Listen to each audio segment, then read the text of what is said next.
warahmatullahi wabarakatuh. Kenalin gue David dari BI 22. Di sini gue akan ngisi iLearn UAS. Di sini diminta Kesma kemarin, diminta ngisi iLearn buat Fikmul ini. Semoga bisa membantu ya nanti materi-materi yang bakal gue tampilin. Nah, di sini juga ada brief dulu. Gue kenapa nunjukin nilai gue dari depan sini karena ya ini bisa menjadi patokan kalian untuk tingkat kepercayaan ke gue gitu loh. Jadi apapun materi yang gue bakal sampaikan di sini, kalian bisa benchmark ke nilai yang kemarin gue dapet di Fikmul gitu. Which means ya bisa jadi pertimbangan kalian juga untuk kepercayaan apa dari materi yang akan gue sampaikan kali ini gitu. Oke, next.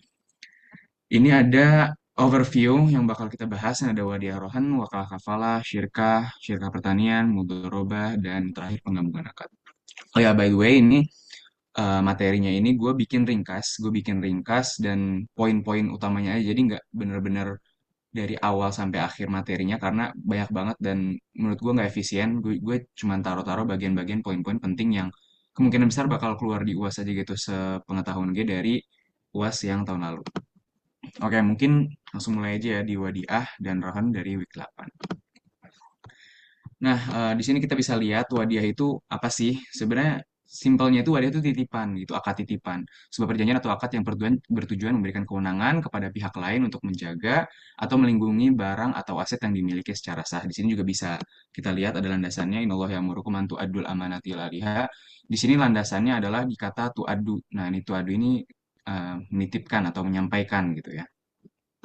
Nah, di sini juga ada tiga pihak, ada muadi itu penitip, kemudian ada muada yang dititipkan, dan ada wadi atau barang titipannya. Nah, eh, kalian nanti kalau bisa fatwa-fatwa DSN dari tiap-tiap akad itu bisa kalian hafalin gitu, karena itu yang menurut gue ngebantu buat ninggiin nilai juga. Jadi fatwa-fatwa ini kalian masukin juga nanti di jawaban kalian. Jadi misalkan Wadia fatwanya apa, terus misalkan nanti next slide ada Rohan fatwanya apa, biasanya bunyinya itu kalian bisa hafalin.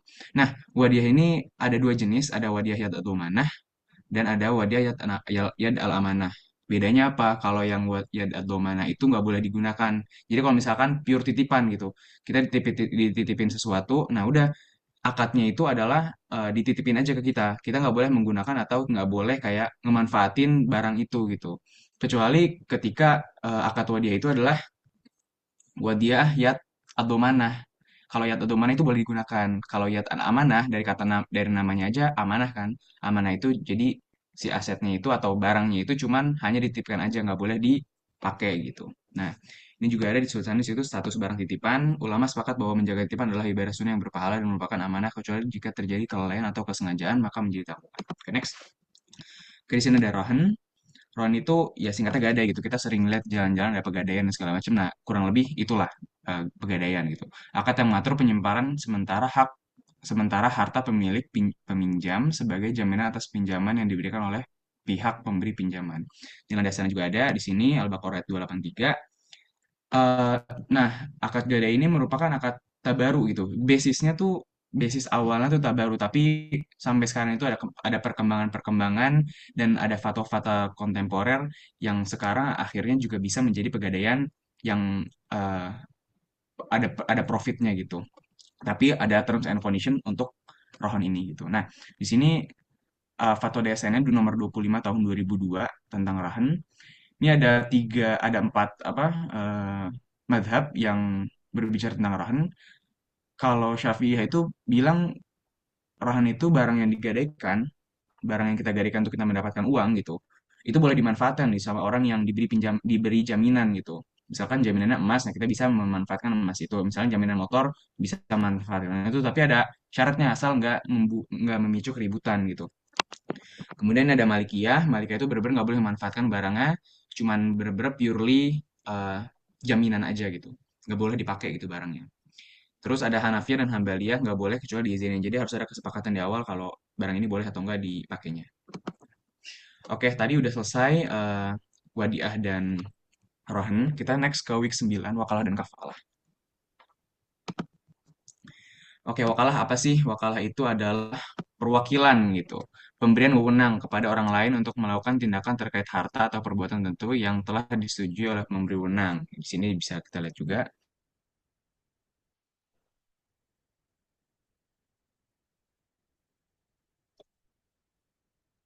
kayak kita bikin surat kuasa, nah itu adalah wakalah gitu, akad wakalah gitu. Nah di sini juga ada fatwa DSN-nya, fatwa DSN nomor 10 tahun 2000 tentang wakalah, fatwa DSN nomor 52 tahun 2006, 113 tahun 2017, 126 tahun 2019. Nah ini bisa kalian hafalin ya untuk nanti kalian tulis juga di lembar jawaban UAS. Nah wakalah ini ada tiga jenis. Yang pertama adalah wakalah mutlakoh, wakalah bil ujrah, dan tadi adalah wakalah muqayyadah.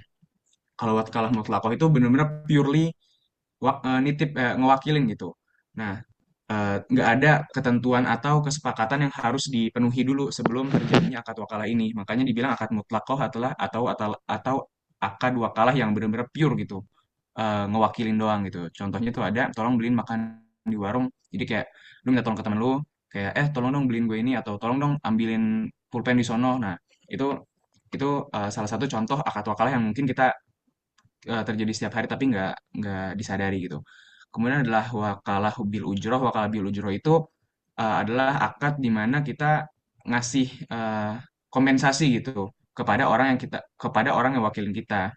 Tuh, wakalah dengan meminta upah atas perwakilan. Misalkan kalian eh, pengen minta tolong ke teman kalian gitu ngambilin barang gitu cerah. Nah kan pasti dia ada effort. Nah itu bisa dikenakan ujroh di situ, bisa dikenakan biaya atau upah. Yang terakhir adalah wakalah mukoyadah. Wakalah wakalah mukoyadah itu sebenarnya eh, lebih ke ada spesifikasi atau kejelasan gitu apa tentang apa yang pengen diwakilin gitu. Nah, ini dalam landasannya juga surat Al-Kahfi 19 sama surat An-Nisa 35. Ini juga bisa kalian masukin gitu ke lembar jawaban supaya menjadi nilai tambah. Tergantung dosennya sih. Next. Nah, kemudian ada kafalah atau penjaminan. Kesepakatan di mana penanggung kafil memberikan jaminan kepada pihak ketiga makful lahu untuk memenuhi kewajiban pihak yang ditanggung atau makful anhu atau asil. Nah ini ada dua, ada jenis kafalah dan macam kafalah. Kalau jenis kafalah itu ada kafalah mutlakoh yaitu bebas. Jadi kayak tadi pokoknya kalau ada kata mutlakoh itu tuh keywordnya bebas. Mutlakoh itu bebas. Jadi nggak ada ketentuan apapun gitu, nggak ada perjanjian atau nggak ada kesepakatan apapun. Ya pokoknya purely kafalah gitu. Nah, kemudian ada kafalah muqayyadah. Muqayyadah tuh sama ada ada ada syarat gitu, ada syarat atau ada spesifikasi dari kafalah tersebut. Nah, ini mau ada biayanya kah, mau ada jangka waktunya kah. Nah, itu yang dinamakan kafalah muqayyadah. Kemudian ada macam kafalah. Kalau macam kafalah ini bagi menjadi dua juga, ada kafalah bin nafs, ada kafalah bil mal. Kalau kafalah bin nafs itu penjaminan diri atau jiwa jiwa kita nih yang dijaminin. Atau yang satu lagi kafalah bil mal, yang berarti kafalah atau penjaminan harta atau aset. Nah, biasanya kita bisa lihat di perusahaan-perusahaan asuransi gitu, yang kita menjaminkan sesuatu dan kita membayarkan tenor pembayarannya itu kepada si asuransi itu. Nah, ini basis akadnya atau basis kontrak terjadinya itu adalah kafalah kalau yang di perusahaan asuransi syariah atau takaful. Nah, ini ada rukunnya juga, rukun kafalah itu ada domin, ada madmun, ada makful anhu, ada siroh. Oke, bisa next. Nah, tadi udah, sekarang kita next ke week 10, akad kerjasama syirkah. Oke, sebenarnya syirkah itu apa sih? Ini juga ada definisinya. Syirkah itu adalah jenis kerjasama bisnis dalam Islam antara dua orang atau lebih yang sepakat untuk berbagi atau membagi modal dan keuntungan dari suatu usaha. Istilah syirkah berasal dari bahasa Arab yang berarti pencampuran atau persekutuan yang menggambarkan penggabungan usaha dan harta antara pihak-pihak yang terlibat. Nah, secara bahasa tuh sebenarnya konteksnya tuh intinya gini, ada dua orang mempunyai dua modal. Nah, dua modal itu disatukan menjadi satu gitu. Nah, itu kurang lebih overall dari syirkah. Nah, syirkah ini sebenarnya lumayan banyak ya. Ada banyak juga bisa dilihat di slide-nya tuh ada berapa tuh? Ada cabang-cabangnya banyak. Nah, nanti kita bakal bahas satu persatu ya, singkat aja. Nah, yang pertama itu adalah syirkah amlak atau kongsi harta. Nah, ini ada definisinya juga kerjasama kepemilikan antara dua orang atau lebih atas suatu barang yang diperoleh tanpa melalui akad syirkah. Nah, jadi syirkah ini tuh eh, terjadi tanpa melalui akad syirkah itu sendiri. Nah, ini ada dua, ada ikhtiar, ada jabar. Ikhtiar itu sukarela, jabar itu terpaksa juga ada contohnya. Kalau syirkah ikhtiar itu patungan beli barang, barang menjadi milik dua.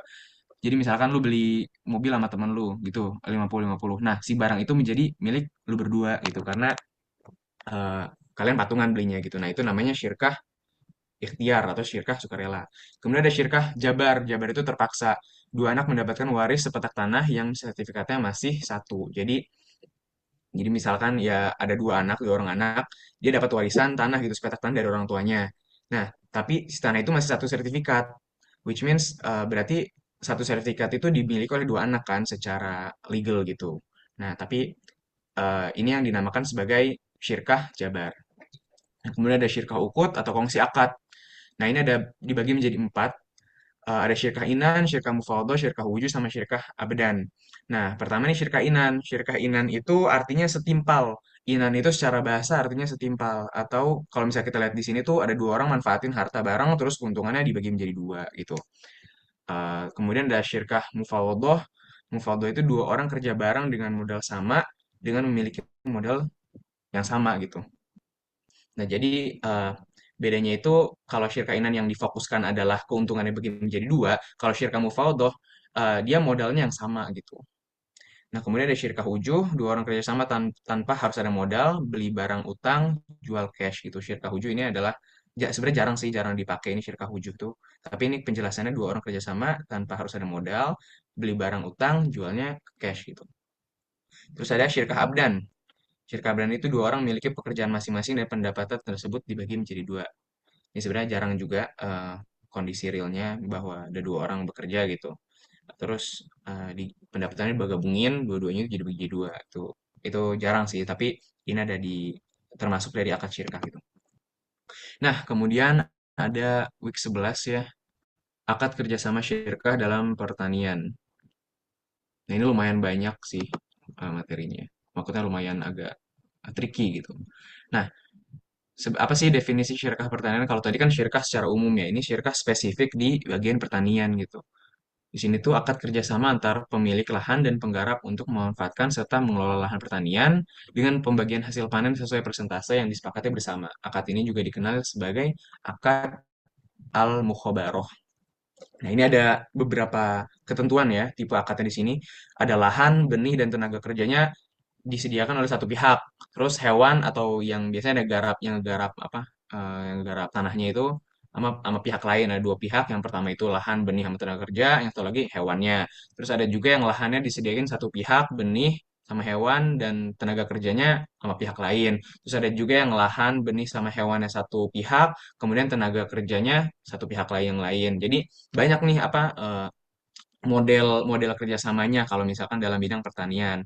Terus ada juga lahan dan hewan disediakan satu pihak, benih dan tenaga kerja oleh pihak lain. Nah, ini yang nggak boleh karena kontradiktif gitu.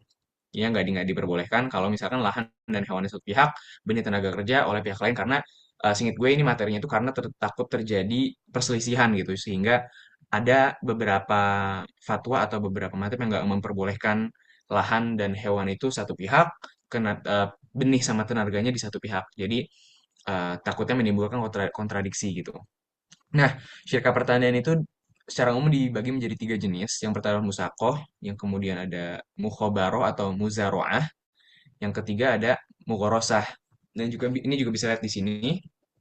Kalau musako itu pemilik pohon mengizinkan pekerja untuk merawat dan mengairi pohonnya dengan hasil buahnya dibagi antara keduanya sesuai dengan kesepakatan. Sebenarnya gampangnya gini, musako itu sebenarnya dari kata sako gitu. Sakoyaski. Sakoyaski itu artinya apa? Dia tuh orang pemberi air gitu. Nah, musako di sini satu pihaknya itu yang ngairin gitu, yang ngairin pohonnya, terus ngerawat. Nah, makanya akad syirkah pertanian musako ini disebut ya musako karena diambil dari kata sako gitu, itu yang memberi air gitu. Kemudian adalah mukhobaroh atau muzaroah. Ini adalah pengelolaan tanah dengan kompensasi berupa bagian dari hasil panen, di mana benihnya sepenuhnya disediakan oleh petani. Nah, jadi ini contohnya adalah orang si pemilik pemilik apa pemilik tanah gitu. Nah, dia kerjasama sama petani gitu. Nah, tapi benihnya itu dari petaninya. Nah, ini namanya akad muzaroah atau mukhabaroh. Yang terakhir adalah mugorosah. Mugorosa itu ngegarap dari kata eh, gorosa gitu. Jadi kayak gorosa itu secara bahasa itu artinya ngegarap gitu. pemilik lahan memberikan pekerja izin untuk menggarap tanahnya sekaligus menyediakan tanaman dengan hasil dari lahan atau tanaman tersebut dibagi antara keduanya. Jadi perbedaan utamanya kalau musakoh itu eh, satu pihaknya itu yang mengairi, kalau mukhobar muzaroah itu satunya itu yang ngasih benih, yang punya benihnya, si petani yang punya benih. Kemudian kalau mughorosa itu yang ngegarap gitu, yang kerja ngegarap si sawahnya gitu, pertaniannya itu. Nah, ini ada persamaan dan perbedaan antara musakoh, mukhobaroh, atau muzaroah sama mukhorosah. Ini bisa dibaca juga di depan. Ketiga akad ini merupakan bentuk syirkah dalam pertanian. Ketiga akad ini sama-sama melibatkan pihak pemilik lahan dan petani sebagai pengelola. Jadi ada dua nih pihaknya. Syirkahnya antara dua, antara pemilik lahan sama petani. Nanti perbedaannya adalah ketika ya pembagiannya apa aja gitu antara pihak petani sama pemilik lahan. Kemudian perbedaannya ini ada syirkah musakoh merupakan akad di mana benih disediakan oleh pemilik lahan. Nah, kalau mukhobaroh merupakan akad di mana benih disediakan oleh petani, kemudian dalam mughorosah merupakan akad di mana ya, yang dibagi adalah tanaman atau lahannya, bukan buah atau hasil dari pertaniannya. Jadi intinya syirkah musakoh di sini juga, tadi kan gue bilang sebenarnya lebih ke mengairi. Nah, tapi kenapa dibilang ini di sini juga di mana benih disediakan oleh pemilik lahan? Eh, karena si petaninya itu yang bertugas untuk mengairi dan menjaga menjaga benih itu supaya tumbuh gitu. Nah, itu namanya musakoh tadi yang gue bilang sebelumnya. Nah, yang selanjutnya ini adalah akad kerjasama mudorobah. Sebentar. Oke, next ini kerjasama mudorobah. Mudorobah itu apa sih? Mudorobah itu adalah bentuk kerjasama di mana pemilik modal itu atau sohibul mal menyerahkan dananya kepada pengelola usaha atau mudorib untuk dikelola dalam kegiatan bisnis. Keuntungan yang dihasilkan akan dibagi sesuai dengan proporsi yang telah disepakati oleh kedua belah pihak. Jadi intinya kalau misalkan mudorobah itu sebenarnya investasi sih. Jadi ada orang yang punya modal, ada satu orang punya usaha, si pemilik modal ini ngasih eh, duit ke eh, yang punya usaha ini gitu. Nah, ini dibagi menjadi dua, ada mudorobah mutlakoh sama mudorobah muqayyadah. Sama kayak tadi kalau mutlakoh itu bebas gitu. Nggak ada kesepakatan atau nggak ada kriteria tertentu gitu. Beda dengan muqayyadah. Muqayyadah itu pemilik modal menetapkan syarat gitu tertentu bagi pengelola seperti jenis usahanya apa, lokasi atau cara operasional sehingga pengelola harus mengikuti kesepakatan yang telah disepakati gitu. Bedanya segini, kalau misalkan mutlakoh eh, usaha apa ajanya terserah si pengelola usaha. Jadi kayak kayak kita pitching minta duit ke investor gitu. Ini mau namanya mudoro mutlakoh gitu karena si yang sohibul mal atau pemilik modalnya itu ya terserah lu pengen bisnis apa aja. Yang penting nanti gue dapat untung dari apa usaha lu gitu. Beda dengan mudorobah, mukoyodah. Ini dimulainya dari POV dari si pemilik modalnya duluan gitu. Jadi gue pengen nyari investasi yang bisnisnya di sektor A gitu. Nah, itu namanya mudorobah mukoyodah. Nah, ini ada surat Al-Muzammil juga ada ayat 20 landasannya. Wa akharun yadribuna fil ardi yabtaghuna min fadlillah. Ini yadribun. Nah, yadribun ini sebagai landasan dari mudorobah ini. Kemudian kata yadribun walaupun konteks keseluruhannya nggak mencerminkan investasi tapi dari kata inilah diambilnya. Ya, ini juga ada skemanya. Di sini ada pemilik modal, terus ada pekerja juga, kesepakatan 60-40. Nah, mereka bekerja eh, terus akad mudorobah, terus usaha bisnisnya jalan, mendapat keuntungan, porsinya sesuai dengan kesepakatan di awal. Gitu. Nah, kemudian yang terakhir nih ya, week 13 ada teori penggabungan akad. Atau di waktu gue tuh namanya multi akad gitu. Nah, akad hybrid atau akad penggabungan akad dalam istilah bahasa Arab disebut akad mustahdatsah gitu atau ghairu musamah yang merujuk pada akad yang belum ada atau dijelaskan dalam kajian kitab-kitab Taurat. Jadi sebenarnya ini adalah fikih kontemporer ya. Jadi di kitab-kitab dulu tuh atau di apa di eh, kitab-kitab fikih yang terdahulu itu belum ada gitu. Ini maksudnya jadinya kontemporer gitu dalam dunia fikih muamalah gitu. Ini merupakan akad baru atau gabungan dari beberapa akad. Ini ada karakteristiknya juga, ada 5. Pelaku akad adalah sama, objek akad sama, pengaruh akad sama, pengaruh dari satu akad, dan terakhir terjadi ta'aluk. Tuh, saling memahami antara dua akad. Ini ada contoh penerapannya banyak sebenarnya. menggabungkan dua akad itu. Ini contohnya ada ijarah muntahiyah bitamlik, ada musyarakah mutanaqisoh, ada murabah halil amri bisyiro, terus ada eh, gadai emas dari kotrohan dan ijaroh, terus tabungan haji, istisna paralel, ada akad istisna dan wakalah di situ, mudoroh, mukoyadah, maksudnya banyak banget lah contoh-contoh penggabungan akad dalam satu kasus gitu. Nah, ini dia ketentuan hukumnya juga di sini yang seperti yang kita tahu gitu ya. Nggak ada dalil yang melarang ukut mustahdatsah gitu. Jadi kalau misalkan nggak ada yang melarang sah-sah aja gitu kan konteks fikihnya gitu. Next. Nah, mungkin kita bisa langsung ke latihan soal ya. Ini gue ngambil dari uas-uas terdahulu gitu. Mungkin kalian juga beberapa udah ada yang tahu karena ada beberapa yang gue ambil dari ASIS juga. Faiz nih ya, contoh pertama nih. Faiz menitipkan sebuah sepeda motor kepada Ali karena harus pergi keluar kota selama 1 bulan. Dalam akad tersebut, Ali tidak diperbolehkan menggunakan sepeda motor tersebut tanpa izin Faiz. Jenis akad yang terjadi antara Faiz dan Ali adalah, nah nih langsung aja kita jawab. Next. Nah, wadiah yat al amanah gitu.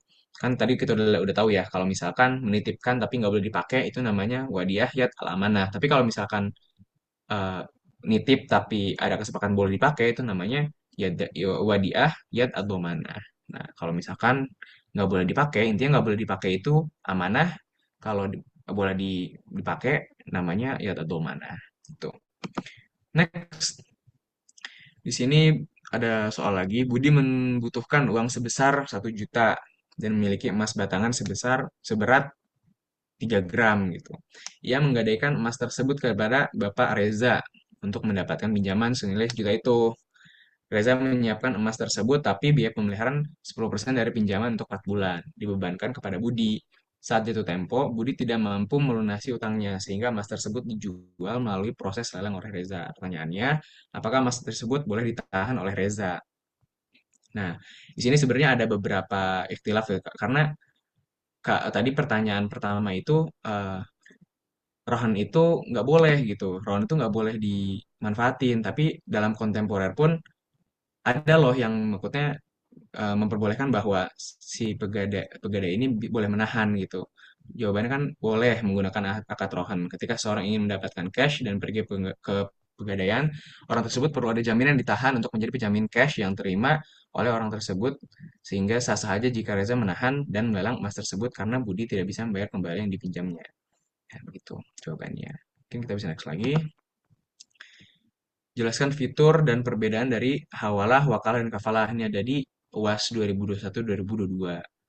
Nah, tadi tinggal kita simpulin aja ya apa yang tadi udah materi di awal. Nah, intinya ini yang gue bold itu adalah keyword-keywordnya. Keyword-keyword yang kalian harus tahu gitu. Ketika, menurut gue sih kalau misalkan kalian tahu keywordnya, ntar kalian mau yaping segimanapun juga bisa gitu. Nah, ini ada hawalah. Hawalah itu pengalihan gitu. Hawalah itu dari kata hawala gitu, hawal yuhawilu. Jadi artinya itu ngalihin sesuatu gitu. Kalau misalkan di konteks akad ini, hawala itu artinya pengalihan utang dari satu pihak ke pihak lain atau pemindahan pertanggungjawaban dari seorang ke orang lain. Jadi intinya ngalihin sesuatu. Nah, kalau misalkan di akad yang dipelajarin di fikmul, dia ngalihin utang ke orang lain gitu. Misalkan ada orang punya utang ke gue. Nah, gue melakukan hawalah ke misalkan teman gue yang satu lagi. Nah, piutang yang gue punya dari orang yang ngutang ke gue pindahin ke orang lain. Nah, itu pengertian dari hawalah. Gitu. Kemudian wakalah, perwakilan. Nah, wakalah, wakil, wakil. Nih, ingatnya gitu aja lah. Intinya kalau udah tahu keywordnya, harusnya sih bisa ngerjain UAS ya. Kemudian ini penjelasannya pemberi kuasa memberikan kekuasaan kepada penerima kuasa untuk melakukan suatu tindakan atau pekerjaan hukum tertentu atas namanya. Sama, jadi kayak intinya semua perwakilan itu dinamakan wakalah gitu. Kalau misalkan ada upahnya namanya wakalah bil ujroh, ada tambahan bil ujroh. Nah, itu berarti ada upah atau kompensasi atas wakalah tersebut. Hawalah juga ada hawalah bil ujroh, wakalah bil ujroh gitu. Kafalah juga ada kafalah bil ujroh gitu. Nah, yang terakhir adalah kafalah atau penjaminan. Kafalah penjaminan, intinya keywordnya kafalah penjaminan. Nah, kalau dalam fikmul ini apa sih? Kafalah itu perjanjian perjanjian penjaminan dilakukan oleh satu pihak kepada pihak lain untuk memastikan pemenuhan kewajiban tertentu. Nah, jadi kan kafalah itu sebenarnya lebih ke asuransi lah intinya. Kafalah. Ya kalau misalkan kalian ada kafalah, eh, ini aja maksudnya langsung keywordnya itu penjaminan atau asuransi gitu. Oke, next ini ada latihan UAS juga 2021-2022. Berikan pandangan Anda dan jelaskan ketentuan akad yang berlaku dalam kasus berikut. Najwa dan Anda bekerja sama dalam bisnis tas kulit. Najwa punya stok kulit yang bisa dipakai untuk bahan baku. Mereka sepakat stok kulit itu menjadi kontribusi modal, sedangkan si Nanda punyanya modal uang. Nah, apa akad kerjasama yang terjadi di sini gitu? Next kita lihat jawabannya. Terjadi akad syirkah, khususnya syirkah amal, karena dua-duanya itu mempunyai modal gitu. Yang satu itu modalnya adalah duit, yang satu modalnya si tas kulit itu yang disepakati menjadi modal juga. Tuh, akan menjadi syirkah inan jika nilai modal dan keuntungan Fatah dan Fatih, sorry, ini belum gue ganti nih. Keuntungan Najwa dan Nanda lah itu. Intinya dua orang itu berbeda gitu. Kalau misalkan menjadi syirkah inan gitu. Kemudian akan menjadi syirkah mufawadoh jika nilai modal dan keuntungan Fatah dan Fatih sama. Atau tadi di sini Najwa dan Nanda sama gitu. Next. Jelaskan persamaan, perbedaan, dan hal mendasar tentang muzaroah, musako, dan muwarosah gitu. Nah, ini kayak tadi juga seperti di materi ada persamaan dan perbedaannya. Kalian juga bisa baca di sini. Yang intinya kalau syirkah musakoh tadi uh, benihnya itu disediain oleh pemilik lahan, sedangkan pekerjaan itu biasanya ngairin dan ngejaga. Kalau mukhawaroh akad benih disediakan oleh petani sebagai pengelola lahan. Dia juga ikut uh, pan, apa benihnya juga dari si petani. Yang terakhir adalah mugorosah, di mana yang dibagi adalah tanaman atau lahannya, bukan buah atau hasil dari pertaniannya. Itu jadi gampang aja sih sebenarnya was-was ini tuh nggak terlalu ribet asalkan kalian tahu keywordnya gitu. Nah ini juga ada penjelasan tambahannya. Akad musakoh kerjasama antara pemilik kebun dan partai untuk merawat kebun agar menghasilkan hasil yang maksimal. Dia musakoh itu pengairan lah, mengairi gitu. Merawat kebun, mengairi kebun, ya intinya ngerawat lah si kebun itu kalau misalkan akad musakoh.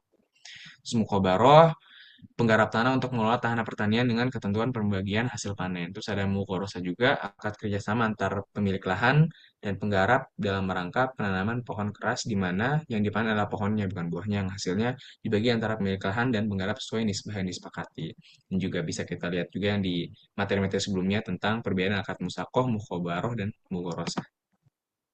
Nah, ini ada latihan UAS lagi. 2021-2022, Andi dan Rahmat sepakat untuk membentuk suatu usaha bersama dengan akad mudharabah. Andi sebagai pemilik modal menyiapkan dana sebesar 100 juta dan Rahmat berperan sebagai pelaku usaha. Porsi bagi hasil disepakati 40% dan Andi 60% untuk Rahmat.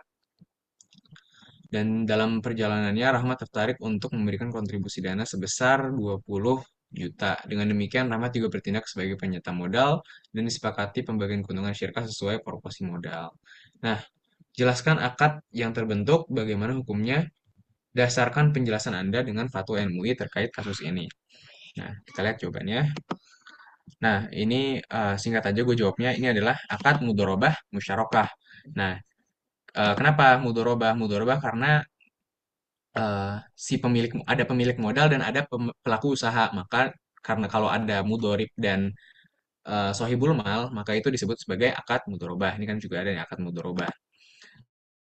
Hukumnya diperbolehkan jika memenuhi semua syarat dan ketentuan. Kan ada eh, syarat dan ketentuan yang harus dipatuhi gitu. Kayak misalkan eh, dia seorang muslim, dia berakal segala macam itunya itu harus dipatuhi juga gitu. Itu hukumnya gitu. Kemudian syarat dan ketentuan selengkapnya bisa dilihat di Fatwa DSN MUI nomor 50 tahun 2006.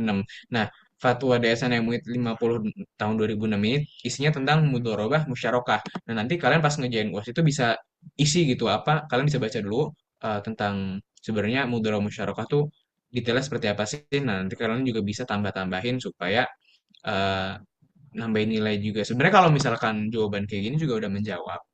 Tapi menurut gue supaya ada nilai plusnya lagi, nilai tambahnya lagi, bisa tuh kalian lumayan tambah-tambahin informasi-informasi yang bisa dipakai atau bisa ditambahin nanti di lembar jawaban UAS gitu. Oke, ini udah. Next. Oke, sekarang lanjut aja ke Q&A. Kira-kira sampai sini ada yang mau ditanyain nggak? Karena materinya sebenarnya udah selesai sih di sini. Mungkin ada yang mau nanya atau ada yang mau apalah gitu buat sesi Fikmul kali ini. Kira-kira ada yang mau nanya? Kalau ada yang mau nanya boleh langsung on cam aja ya. On cam, on mic, atau bisa langsung apa sih? Chat aja gitu di chat di kolom chat juga boleh. Ada yang mau nanya? Kira-kira ada yang mau nanya? Karena materi udah selesai sih. Ini singkat sih sebenarnya Fikmul itu. Suara gue kedengeran kan dari tadi? Kedengeran bang. Tadi kayak Oke. Semi mau nanya bang. Sam, nanya Sam. Apa lu? Mau nanya apaan? Sami. Danu mau nanya juga. Tadi malu-malu Nah, ngechat aku. kenapa tuh? Kenapa tuh? Nanya apa tuh? Serius ini ada pertanyaan nggak? Kalau nggak ada, mending gue udahin aja gitu. Sami mau nanya nggak lu? Lo ada latihan soal-soal yang UAS 2 3 gitu. UAS 23 ya, berarti tahun lalu. Eh, Asdos lu siapa sih? TM bukan? Harusnya sih dia punya ya. Kalau Bukan, nggak, bukan. setahu gue tuh gini. eh, Kenapa kalau ada tuh harusnya udah sama Asdos kasih. Tapi kayaknya ke kebijakan yang sekarang tuh kayak dosen tuh nggak ngasih UAS tahun lalu gitu loh. Jadi emang dari prodinya tuh nggak ngasih soal-soal tahun lalu gitu.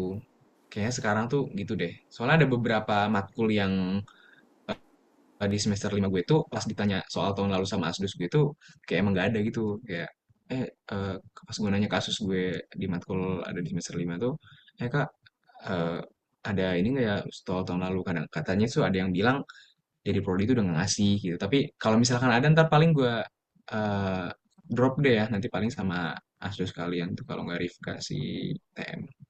Itu Mi, Oke, soalnya oke. dari prodi kayaknya Kayak belum Anu ngasih gimana gitu. kan? Tapi sebenarnya kalau menurut gue Ah, sih, apa, no, kan no, enggak, nah, gue mau nanya ini aja sih bang, kayak ada tips kalau kita ngerjain soalnya gitu nggak? nah, Ada mungkin ada. trik-trik Nah, keyboardnya doang. iya, iya, iya. Intinya gini, yang pertama sebenarnya Figma tuh sebenarnya gampang, menurut gue gampang. Karena kalau misalkan lu udah tahu keyword tiap-tiap akadnya, lu bisa yaping seberapa pun gitu. Ya misalkan hawala, hawala itu perpindahan. Nah, lu dari satu kata itu tuh udah bisa lu nulis banyak gitu. Yang penting kalian tahu pada saat dikasih soal ini kan soalnya biasanya berbentuk studi kasus dari tiap akad itu. Nah, kalian tuh bisa bedain ini ternyata yang digunakan akad apa dan tinggal panjang-panjangin. Oh ya, tips dari gue yang pertama itu lo harus tahu dari tiap akad itu sebenarnya keywordnya apa. Nah, setelah itu lo hafalin ini fatwa DSN-nya. Kayak misalkan nih sebelumnya ada sebelumnya nih. Misalkan mudorobah. Nah, ini ada di fatwa DSN MUI nomor 50 tahun 2006. Nah, lu tulis nih, lu hafalin dan lu tulis nanti di lembar jawaban itu berdasarkan fatwa DSN MUI nomor 50 tahun 2006 tentang ini menjelaskan tentang ini. Nah, itu perlu lu baca dan luapan dan itu menurut gue benar-benar signifikan itu yang kedua. Yang ketiga, kalau misalkan lu bisa sampai sedetail bawain sebentar, gue back dulu nih. Sampai bisa bawain landasan, kayak misalkan nih landasan mudhorobah itu surat Al-Muzammil ayat 20 dan lu tulis Arabnya karena itu yang gue lakuin tahun lalu gitu. Gue lakuin tahun lalu itu yang pertama gue tahu ininya apa tahu keywordnya dari setiap akad-akad. Yang kedua itu landasannya gue tulis landasannya surat apa dan gue tulis tuh biasanya Arabnya dan artinya. Gue tulis tuh landasannya, terus gue taruh juga dari Fatwa DSN, kemudian langsung balik ke studi kasusnya kayak gimana gitu sih. Intinya ada tiga kalau dari gue. Yang berdasarkan gue ngerjain tahun lalu yang pertama tuh harus tahu ini apa, harus tahu keyword. Yang kedua hafalin DSN MUI, yang ketiga hafalin ininya eh, suratnya gitu, surat landasannya kayak misalnya mudorobah. Ini kan ada surat Al-Muzammil ayat 20 atau misalkan yang di sebelumnya tuh ada apa lagi nih? Nah, ada Rahan landasannya Al-Baqarah 283. Nah, lu tulis bahasa Arabnya. Itu ada buat gue di tahun lalu itu gue ngerasain ada nilai tambah lah gitu. Tapi balik lagi sih ke dosen yang ngajar gitu. Ada yang memperhatikan hal itu, ada yang enggak gitu. Tapi menurut gue nggak ada salahnya sih kalau misalkan kalian lengkapin jawaban kalian gitu sih. Gitu kan, Nu? Aman ya? Oke bang, jelas Oke, jelas. jelas ya. Ya kira-kira ada lagi nggak? Kalau misalkan nggak ada, udah sih ini aja sebenarnya. Jujur nggak susah sih Yang kalau Filkmul tuh. Kenapa? Ivan? eh apa namanya? Berarti kalau buat nambah-nambah nilai itu sertain fatwa DSN sama ayat Quran ya bang? Setiap Kalau akadnya. yang gua rasain tahun lalu tuh iya kayak gitu. Jadi sebenarnya sebenarnya cukup ngejawab tulisan biasa atau ngejawab misalkan tadi nih kayak gini nih. Nah, mudoro musyarakah hukumnya diperbolehkan jika memenuhi semua syarat. Ini sebenarnya udah bener, tapi kurang maksimal gitu. Kalau bisa sih tambahin fatwa DSN MUI-nya sama landasan ayatnya. Nah, itu menurut gue ngenunjang nilai gue banget di UTS dan UAS. Gitu sih, Van. Aman ya? Oke, lanjut bang. Aman. Yang mana lagi?